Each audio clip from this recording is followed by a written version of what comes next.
no response. At RADA, I'm a member of the JS board.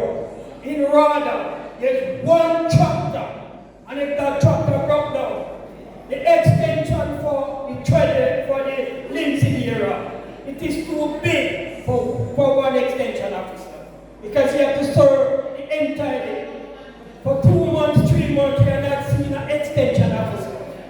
We need to change that. We need to get back our MC. If we don't have our MC, our farmers, farmers of Gleaner have been suffering. I'm a product of Gleaner. I was growing Gleaner, and I can tell you, the farmers have been suffering Gleaner. Look at the town of the population. Look at the population. So we need, and we are sending the signal to Honorable Prime Minister that if we don't get the EMC, we're going to close some Gleaner. Totally, no farming will be done. If we can import things cheaper than we can produce here, we should just import the cheap things and try and export other things. I personally think that's a short-sighted and unwise thing. We cannot depend on imported products to feed our people. Because when the chips are down and there are economic shocks, we won't get that. We are not a priority to any other country to send food to. We must be able to feed ourselves as a nation in those areas where we know we can.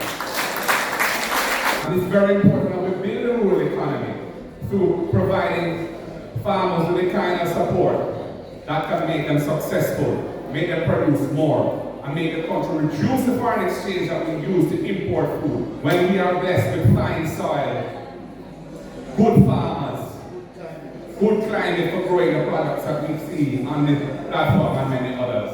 The policy is wrong.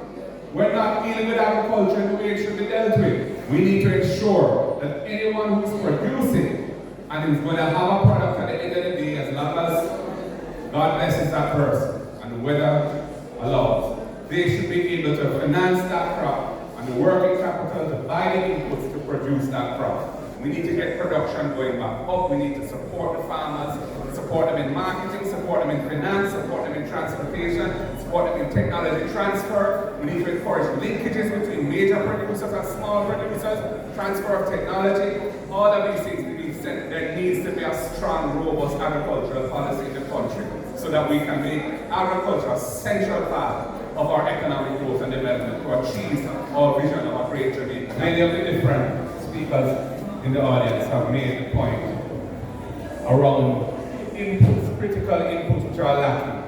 Whether it be major capital inputs like having an appropriately sized tractor for covering an area which it can manage, or whether it be the roads, whether it be the irrigation systems, and those have to be tailored to what is possible in a particular district. Whether it be the seedlings, which need to reach the farmers so they can grow. Agencies that were established like RADA are not delivering what the farmers need to be effective. So we need to reprogram those things, make sure they have the right leadership and the right governance structures in place, and we have to support them with the necessary resources. Treating agriculture as a priority needs to be. Having a strong, well-resourced agricultural sector is critical to economic growth. It also will make the rural economy wealthier, make people better off. It will reduce our foreign exchange drain to import food. We can establish better linkages with other sectors like tourism and so on, and generally provide a better future for us all. We need to have a structure like AMC, whether we call it AMC or whatever it is, but something that can ensure that farmers can sell and collect. And that, especially when the times are hard, there's an agency that is well equipped to make sure that the value that has been created is not lost, but can be preserved and reach the marketplace. These are part of what a good, sound agricultural policy will achieve. And it needs to be all flows from seeing as part of the national strategy, agriculture being an essential part of it. It's just negligence why it hasn't been